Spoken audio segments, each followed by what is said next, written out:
Selamat datang di channel Alur Donghua. Sebelum menonton, silahkan subscribe, biar Mimin tambah semangat update-nya. Serahkan ketiga roh jimat ini kepadaku. Kamu bisa membantu rekan Chen menghancurkan boneka-boneka itu. Mata Sun Tu berkedip saat melihat gerakan Chen Yang.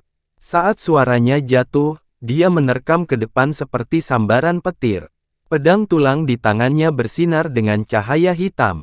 Bayangan pedang hitam keluar dari tangannya seperti burung merak yang melebarkan ekornya, menusuk ketiga kepala jenderal kegelapan langit pada saat yang bersamaan. Tiga jenderal langit kegelapan segera melambaikan tombak di tangan mereka untuk menghadapi serangan itu. Kedua belah pihak segera mulai berkelahi. Han Li dan yang lainnya melihat ini dan segera bergegas menuju boneka yang tersisa. Suan Yuanxing memegang dua batang hitam sepanjang 5 kaki. Batang-batang itu ditutupi dengan potongan-potongan kain kuning yang terbakar, tampak seperti tongkat berkabung di dunia sekuler. Dia membuka mulutnya dan memuntahkan seteguk darah. Darah terbelah menjadi dua dan bergabung menjadi dua batang berkabung. Batang duka segera memancarkan semburan cahaya hitam. Suan Yuanxing menggerakkan lengannya dan bayangan batang yang tak terhitung jumlahnya muncul, mengenai boneka-boneka itu. Gerakan boneka merah itu tampak melambat sesaat, seolah-olah terpengaruh oleh ratapan hantu. Pada saat yang sama, dada dan perut Fang Chan berkontraksi dan membengkak. Ada suara, "Weng," yang keluar dari hidungnya. Gelombang suara putih besar menyerbu keluar dan menyelimuti boneka-boneka itu. Keduanya bergabung dan gerakan boneka tiba-tiba membeku. Kekuatan besar yang seperti gelombang mengamuk juga sedikit melambat. Han Li memanfaatkan kesempatan ini dan terbang keluar. Pedang di tangannya bersinar dengan cahaya putih saat menebas kehampaan. Cahaya pedang sepanjang 100 meter ditembakkan seperti gunung dan menebas gelombang besar kekuatan yang dibentuk oleh boneka-boneka itu. Si Chuan Kong juga mengikuti dari belakang. Batang panjang hitam keunguan di tangannya berputar, dan titik akupuntur bintang di permukaannya bersinar terang. Bayangan batang tebal muncul, dan bersama dengan cahaya pedang seperti gunung, itu menabrak gelombang amukan yang dibentuk oleh kekuatan besar. Gelombang besar itu sudah melemah. Itu dipengaruhi oleh Suan Yuanxing dan Fang Chan. Pada saat ini, itu dihantam oleh serangan habis-habisan Han Li dan si Chuan Kong. Segera, keduanya membuka celah. Han Li dan si Chuan Kong sangat gembira melihat ini, dan mereka terbang keluar dari celah, muncul di belakang boneka dalam sekejap. Baiklah, rekan-rekan Taois, lakukan sedikit usaha lagi. Selama kita bisa mematahkan kekuatan gabungan dari boneka-boneka ini, sisanya tidak akan menjadi masalah. Melihat adegan ini, Chen yang sangat gembira. Cahaya putih cemerlang meletus dari tinjunya, dan proyeksi tinju putih yang tak terhitung jumlahnya meluncur di udara sebelum menabrak boneka seperti meteor. Han Li dan si Chuan Kong secara alami memahami situasinya, dan sejumlah besar cahaya pedang dan bayangan tongkat muncul sekali lagi, menebas punggung boneka merah itu. Hanya ada 10 boneka merah yang tersisa, dan salah satunya, yang jelas lebih tinggi, menggeram pelan. Dari 10 boneka, 2 di antaranya segera berbalik dengan kecepatan kilat dan menyerbu ke arah Han Li dan si Chuan Kong. 8 boneka yang tersisa mengacungkan tangannya dan kekuatan pukulannya tiba-tiba berubah. Mereka terjalin satu sama lain untuk membentuk jaring kekuatan besar, yang menghalangi jalur Chen Yang dan yang lain. Kekuatan jaring dan tinju menyebar, dan angin kencang segera bertiup di atas aula utama. Pasir dan batu beterbangan kemana-mana, memaksa ketiganya tidak bisa mendekat. Tinju kedua boneka yang menerkam ke arah Han Li dan si Chuan Kong menyala dengan cahaya merah, dan tiba-tiba mengembang seperti balon. Kemudian, mereka dengan keras meninju. 2 lingkaran cahaya merah mekar dari tinju mereka, dan menabrak cahaya pedang dan bayangan tongkat. 2 suara ledakan keras terdengar. Cahaya pedang dan bayangan tongkat dihancurkan oleh benturan, dan pecah berkeping-keping. Serangan kedua boneka itu tidak berhenti di situ. Tangan mereka tiba-tiba berubah dari tinju menjadi telapak tangan, dan sekali lagi terulur dengan kecepatan kilat, dan meraih pedang putih dan tongkat ungu kehitaman di tangan mereka. Han Li mencibir, dan membiarkan boneka merah itu mengambil pedang dan tongkatnya. Dia meraih gagang pedang dan menariknya dengan seluruh kekuatannya. Pada saat yang sama, kakinya menyentuh tanah, dan tubuhnya melompat ke udara. Dia kemudian melompat ke bahu boneka merah. Dia tidak menunggu boneka merah bereaksi, dan melengkungkan lengannya. Sikunya berubah menjadi afterimage, dan dengan keras memukul kepala boneka itu. Bang! Suara teredam terdengar. Kepala boneka merah itu segera meledak seperti semangka, dan lendir perak yang tak terhitung jumlahnya meledak dan terciprat kemana-mana. Kaki Han Li menginjak bahu boneka tanpa kepala itu, dan sosoknya tiba-tiba berubah menjadi bayangan, dan bergegas menuju 8 boneka itu. Tetapi pada saat ini, cahaya putih melesat dari langit. Itu adalah tombak putih, dan diarahkan ke kepala Han Li. Napas tajam menyerang, dan kehampaan di dekatnya. Cahaya putih memotong jejak yang terlihat dengan mata telanjang. Han Li mengangkat alisnya, dan sosoknya berbalik. Bukaan misterius di kakinya menyala, dan tubuhnya tiba-tiba bergerak ke samping, menghindari pukulan itu. Bayangan putih melintas, dan pemimpin kegelapan Jenderal Langit jatuh dari langit, dan terhalang di depan Han Li. Di samping, Sun Tu meraung lagi dan lagi. Pedang tulang di tangannya menyala dengan liar, tetapi dia terjerat oleh 2 pemimpin kegelapan dari Jenderal Langit lainnya, dan dia tidak bisa melarikan diri.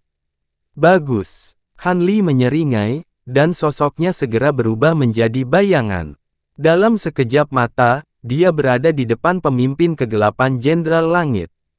Pemimpin kegelapan dari Jenderal Langit tampak terkejut, tapi dia tidak mengelak. Tombak putih di tangannya bersinar terang, dan berubah menjadi cahaya dingin yang panjang, dan memotong ke arah kepala Han Li. Kakak Li, cepat menghindar, serangan roh jimat itu aneh. Ia memiliki bentuk tetapi tidak memiliki substansi, dan tidak dapat diblokir. Chen yang melihat pemandangan ini dari jauh, dan langsung berteriak memperingatkan. Tapi Han Li tidak mengelak. Bukaan misterius di tangan dan kakinya tiba-tiba bersinar terang, memancarkan cahaya putih yang menyilaukan, dan menyelimuti dirinya, pemimpin kegelapan dari Jenderal Langit, dan area sekitarnya lebih dari 10 kaki. Dari luar, situasi di dalam cahaya putih tidak terlihat sama sekali. Terdengar suara lembut dari cahaya putih, dan kemudian terdengar suara, bang. Cahaya putih yang menyilaukan menyala dan menghilang, dan sosok Han Li muncul, tetapi pemimpin kegelapan dari Jenderal Langit telah menghilang tanpa jejak. Kecuali si Chuan Kong, semua orang di aula terkejut. Tapi Han Li tidak peduli dengan reaksi orang-orang. Sosoknya menghilang, dan saat berikutnya, dia muncul di belakang 8 boneka seperti hantu, dan lengannya menyambar seperti kilat. Bang, bang, bang, 5 ledakan teredam berturut-turut. 5 boneka, termasuk boneka yang paling tinggi, kepalanya pecah, dan gerakan mereka segera berhenti. Kemudian, tubuhnya jatuh seperti 5 gunung, saat jatuh ke tanah. Serangkaian gerakan Han Li secepat kilat. Chen Yang dan 2 lainnya hanya bereaksi saat ini, lalu mereka bersorak dan bergegas ke 3 boneka yang tersisa. Han Li memalingkan matanya, menatap Sun Tu di sebelahnya, dan sosoknya melintas dan menghilang lagi. Saat berikutnya, sosoknya muncul di belakang pemimpin kegelapan Jenderal Langit, dan dia mengangkat telapak tangannya untuk menyerang. Kekuatan bergelombang keluar dari telapak tangannya, dan cahaya putih yang menyilaukan menyelimuti tubuh pemimpin kegelapan Jenderal Langit. Rantai indera ilahi adalah kekuatan magis yang unik dari seni pemurnian roh, dan dia tidak ingin lebih banyak orang melihatnya. Sun Tu dikejutkan oleh kekuatan besar yang keluar dari telapak tangan Han Li. Ketika dia menstabilkan tubuhnya, cahaya putih yang dipancarkan dari telapak tangan Han Li telah menghilang, dan pemimpin kegelapan dari Jenderal Langit juga menghilang. Wajahnya sedikit berubah, dan kemudian dia melihat Han Li menatap pemimpin kegelapan terakhir dari Jenderal Langit, dan ekspresinya menjadi cemas. Dia segera berteriak, dan pedang tulang di tangannya bersinar dengan cahaya hitam. Pedang tulang segera menembakkan beberapa cahaya hitam, seperti tali hitam, dan menjerat pemimpin kegelapan terakhir dari Jenderal Langit.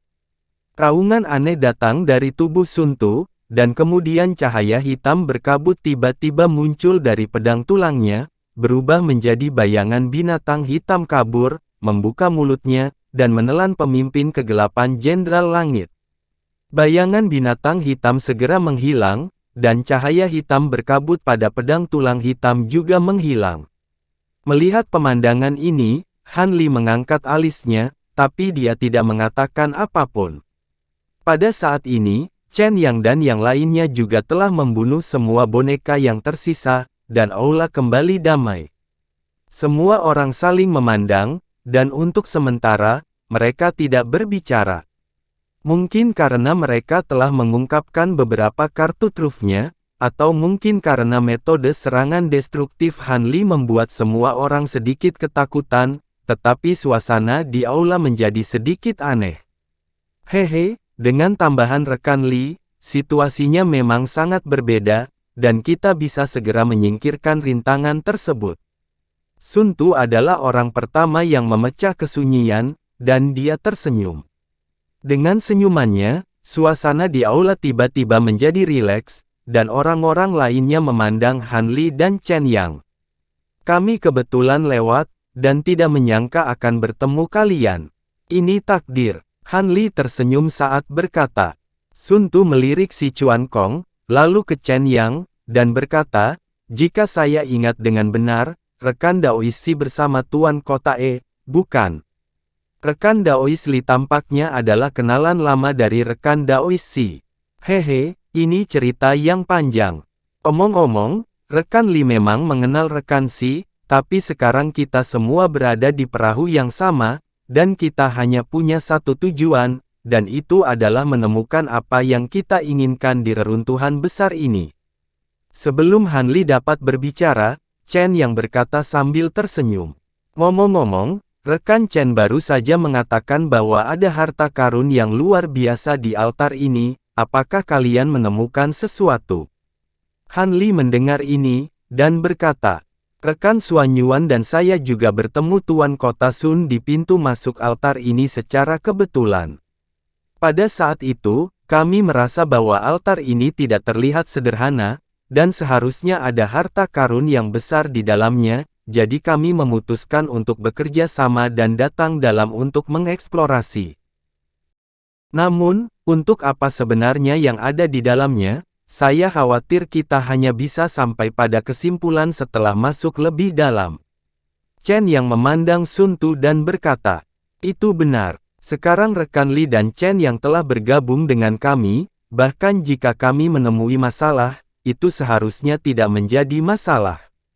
Sun Tu tertawa dan berkata, semua orang baru saja bolak-balik, dan pasti menghabiskan banyak energi. Ayo istirahat sebentar di sini sebelum kita berangkat. Chen yang melirik gerbang tidak jauh saat berkata. Xuan Yuan Xing dan Fang Chan pucat saat ini, dan mereka langsung mengangguk ketika mendengar ini, masing-masing mengeluarkan pil obat, duduk bersila, dan memurnikan qi dan darah mereka. Si Chuan Kong tidak merasa lelah, tetapi karena Chen yang berkata demikian, dia juga duduk bersila di samping. Sun Tu tidak beristirahat, dan berbalik untuk berjalan menuju boneka merah. Dia mengeluarkan belati hitam dan membelah tubuh boneka, seolah-olah dia sedang mencari sesuatu. Ketika Han Li melihat ini, hatinya tergerak, dan pecahan boneka di aula muncul di benaknya. Dia menemukan tempat duduk bersila dan istirahat, sambil diam-diam memperhatikan gerakan Sun Tu. Sun Tu dengan cepat memotong-motong boneka itu, dan kilatan kegembiraan muncul di matanya.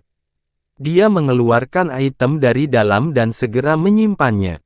Mata Han Li bergerak. Meski gerakan Sun Tu cepat, tetap saja tidak bisa bersembunyi dari matanya.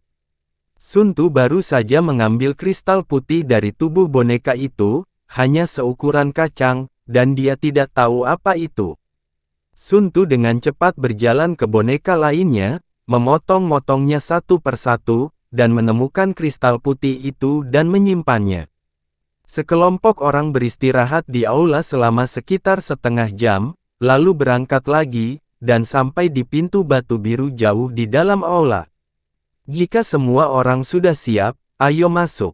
Chen yang melihat pintu batu hijau di depannya saat berkata, aku bisa berurusan dengan boneka-boneka itu, tetapi jika roh jimat itu muncul lagi, aku khawatir rekan Li harus berusaha lebih keras.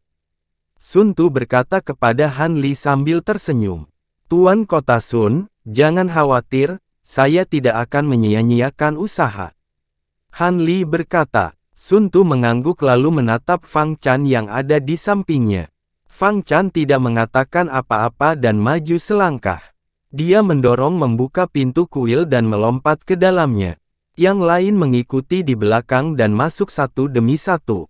Setelah semua orang masuk, Sun Tu melambaikan lengan bajunya, dan kekuatan yang kuat keluar, menutup pintu aula. Han Li sedikit mengernyit. Dia melirik ke pintu dan kemudian berbalik untuk melihat bagian dalam kuil. Di keempat dinding candi dan di kubah di atasnya, nyala api besar muncul bersamaan. Nyala api menyala dengan ganas dan menerangi seluruh kuil. Bagian tengah candi relatif rendah, dan di tengahnya berdiri pohon perunggu kuno yang tampak aneh. Di batang utama, ada 17 cabang yang diukir dengan pola bintang. Yang aneh adalah hampir di setiap cabang pohon perunggu kuno, ada patung yang seluruhnya tertutup baju besi perunggu. Sepintas, itu tampak seperti 17 atau 18 mayat yang telah digantung. Han Li mengerutkan kening dan melihat ke sepanjang dahan pohon perunggu kuno. Di puncak pohon kuno, ada seberkas cahaya putih. Di dalam berkas cahaya, ada cahaya berwarna merah darah. Di dalam cahaya ada kunci merah darah lainnya. Melihat ini, si Chuan Kong mau tak mau menatap Han Li. Han Li menatapnya dan diam-diam menggelengkan kepalanya, menunjukkan bahwa dia tidak boleh bersuara. Tetapi pada saat ini, kunci merah darah di pohon perunggu kuno tiba-tiba menyala dan ada semburan cahaya merah darah. Han Li juga dikejutkan oleh sensasi panas dari dadanya, dan dia lengah saat dia mengeluarkan erangan teredam dengan alis berkerut. Melihat ini, tatapan bingung melintas di mata Chen Yang. Dia mengerutkan kening dan bertanya, rekan Li, ada apa? Mendengar ini, sisa kerumunan juga menoleh. Saya menderita beberapa luka dalam perjalanan ke sini. Sekarang saya tiba-tiba terlibat, saya merasakan sakit yang tajam di dada saya. Ini bukan masalah besar. Han Li dengan tenang melambaikan tangannya dan dengan santai menjelaskan. Untungnya, sensasi terbakar hanya berlangsung sesaat sebelum menghilang. Kunci yang tersembunyi di dadanya tidak memancarkan cahaya aneh, jadi tidak terlalu menarik perhatian. Chen yang mengerutkan kening dan berkata, kami aman untuk saat ini. Rekan Li, mengapa Anda tidak duduk dan memulihkan diri dengan baik? Jika Anda mengabaikan luka Anda, saya khawatir itu akan menjadi lebih merepotkan di masa depan. Itu juga baik-baik saja. Han Li mengangguk. Dia berjalan ke sudut aula dan duduk bersila. Si Chuan Kong sedikit ragu ketika melihat ini, dan kemudian dia duduk bersila dan mulai memulihkan diri dari luka-lukanya. Melihat ini, ekspresi Chen yang sedikit berubah. Dia menoleh untuk melihat kunci berwarna merah darah di puncak pohon perunggu dengan ekspresi serius. Haha, rekan Taois Chen, sepertinya kunci yang kamu sebutkan sebelumnya ada di sini. Dapat dianggap sebagai berkah terselubung bagi kita untuk dikirim ke sini oleh gelombang wayang, kata Sun Tulang sambil tersenyum. Rekan Sun benar, kami akhirnya mendapatkan hadiah kami setelah semua kesulitan kami. Kata Chen yang sambil tersenyum. Kalau begitu, kunci ini. Sun Tu tiba-tiba berhenti. Dia mengangkat alisnya dan menatap Chen Yang. Sejauh yang aku tahu, ada lebih dari satu kunci berwarna merah darah. Tidak peduli siapa itu, tidak ada artinya mengambil satu saja. Jika kita bertemu orang lain yang juga memiliki kunci ini, sebaiknya bekerja sama dengan mereka dan mencari keuntungan bersama. Ekspresi Chen yang tidak berubah saat dia tersenyum. Han Li berpura-pura memulihkan diri dengan mata tertutup. Saat dia mendengarkan pertukaran kata-kata di antara keduanya, dia tidak bisa menahan cibiran di dalam hatinya. Mengesampingkan fakta bahwa Chen Yang dan Sun Tu tidak menyebutkan kunci merah darah untuk mereka berdua, Sun Tu sekarang berpikir untuk menggunakan kultivasinya dan Fang Chan untuk mengambil kunci merah darah untuk dirinya sendiri. Namun, setelah kata-kata Chen Yang, dia harus memikirkannya dengan hati-hati. Castellans, pohon perunggu ini sangat aneh. Hantu yang digantung, di atasnya kemungkinan besar adalah boneka. Aku khawatir tidak mudah untuk mendapatkan kuncinya.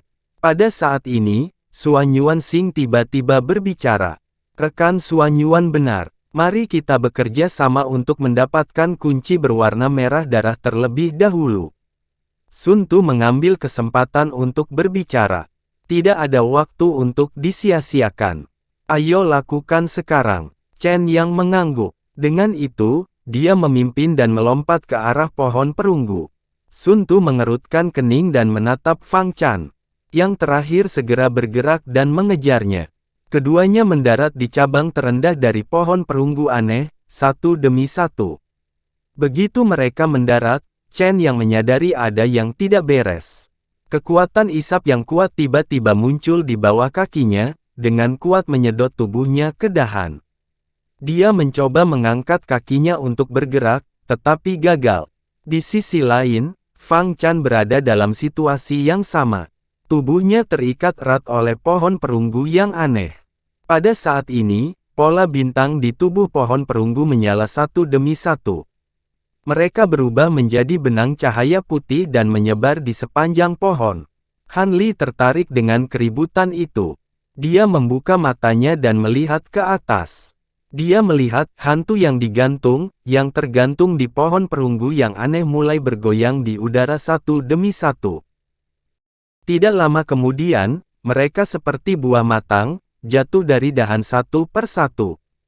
Saat mendarat, mata 17 atau 18 boneka menyala dengan cahaya merah pada saat bersamaan. Mereka masing-masing mengeluarkan pedang standar dari pinggangnya. Meskipun tidak ada celah bintang pada pedang, tapi diukir dengan pola bintang. Tubuh pedang bersinar seolah-olah baru dan ditutupi dengan lapisan cahaya bintang putih. Boneka-boneka menyebar, kecuali dua yang melompat kembali ke dua cabang terendah dari pohon perunggu, sisanya memegang pedang dan bergegas menuju Han Li dan yang lainnya. Melihat ini, Han Li menghela nafas lalu berdiri dari tanah lagi. Kelompok itu kemudian mulai berkelahi dengan boneka-boneka itu. Dua boneka berlari ke depan dengan pedang di tangan. Kecepatan mereka tidak lambat sama sekali. Pedang panjang di tangan mereka menebas secara horizontal dan vertikal, berubah menjadi dua busur pedang terang yang menyerang dari sisi kiri dan kanan. Han Li mengeluarkan pedang putih dari pinggangnya. Star Moon Boots di kakinya menyala, dan kecepatannya sangat cepat. Dalam sekejap, dia lewat di bawah pedang boneka yang menebas secara horizontal. Kemudian, dia mengayunkan pedang secara horizontal ke arah kaki boneka itu. Serangkaian besar bunga api putih memercik dari tubuh boneka itu. Armor yang tampaknya terbuat dari perunggu dipotong oleh pedang Han Li, meninggalkan bekas putih mencolok di atasnya. Namun, itu tidak rusak sedikit pun. Sungguh baju zirah yang kuat. Han Li sedikit heran. Sosoknya berbalik dan kakinya terbanting ke tanah. Dia diam-diam mengoperasikan seni rahasia King Kong. Bukaan misterius di lengannya bersinar terang. Dia mengepalkan pedang dan menebaskannya ke arah boneka yang mengejarnya. Bukaan bintang pada pedang putih juga menyala. Bilahnya sepertinya dilapisi dengan lapisan cahaya bintang. Cahaya dingin menjadi lebih intens. Melihat ini, boneka itu mengangkat pedangnya ke atas kepala untuk memblokir pedang Han Li. Pedang panjang di tangan boneka itu patah. Pedang putih menebas dan jatuh di bahu kiri boneka itu. Sayangnya, mematahkan pedang panjang telah menghabiskan sebagian besar kekuatan pedang itu. Ketika pedang jatuh di bahu boneka itu hanya memotong 1 inci dari baju besinya. Itu tidak bisa menyakiti boneka itu sama sekali. Han Li sedikit mengernyit. Dia tiba-tiba mengeluarkan pedangnya, mencoba menariknya kembali. Namun, dia menemukan bahwa baju zirah pada tubuh boneka itu telah menghasilkan daya hisap yang sangat kuat. Pedangnya tersangkut di baju besi dan tidak bisa ditarik keluar dengan lancar. Pada saat yang sama, boneka lainnya sudah tiba. Itu menebas pedangnya secara horizontal di perut bagian bawah Han Li. Han Li tidak punya pilihan selain meninggalkan pedangnya dan mundur untuk menghindarinya. Di sisi lain dari pohon perunggu, Chen Yang dan Fang Chan tidak bisa bergerak. Mereka hanya bisa berdiri di tempat untuk melawan boneka yang menyerang. Awalnya, masih bisa bertarung dengan mudah. Namun, ketika dua boneka lagi melompat, mereka tidak dapat melawan. Fang Chan, khususnya, telah diserang oleh dua boneka dari kedua sisi. Dia telah disayat lebih dari 10 kali dan bermandikan darah. Namun, sepertinya tidak ada rasa sakit di wajahnya. Sebaliknya, matanya mengalir dengan keinginan gila untuk bertarung. Aduh! Ketika dia melihat pedang panjang boneka menusuk ke arah hati Fang Chan dengan cara yang sangat menyeramkan, pemuda berwajah babi itu akhirnya meledak. Dia menjerit panjang dan tajam yang terdengar seperti teriakan binatang buas. Bersamaan dengan teriakan ini, gelombang suara tembus pandang yang terlihat dengan mata telanjang langsung menghancurkan kehampaan di depan pemuda itu dan bergegas menuju boneka itu. Pedang panjang di tangan boneka itu menembus gelombang suara. Itu segera diblokir oleh kekuatan yang kuat seolah-olah jatuh ke rawa. Itu tidak dapat menembus gelombang suara dengan segera dan kecepatannya menjadi sangat lambat.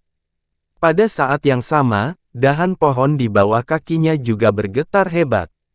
Tubuhnya dan Chen Yang juga mendapatkan kembali kebebasan mereka. Fang Chan mengambil langkah maju dan menembus gelombang suara yang dia meraung dengan satu tangan. Dia meraih leher boneka itu dengan satu tangan dan meraung keras. Kemudian, dia menekan dengan kuat. Leher boneka itu langsung terbuka. Kepalanya juga jatuh ke tanah dan berguling ke satu sisi. Chen Yang juga memanfaatkan fakta bahwa dia telah mendapatkan kembali kebebasannya untuk bergerak. Dia berbalik dan menembakkan penusuk tulang putih dari tangannya. Itu menempel di dekat celah di baju besi boneka itu dan mengebornya. Setelah itu, terdengar suara ledakan dan seluruh boneka itu meledak dari dalam. Setelah itu, beberapa orang dari kelompok Xuan Cheng memperoleh lebih banyak hasil. Setelah menghabiskan waktu sekitar 1 jam, mereka akhirnya mengalahkan semua boneka tersebut.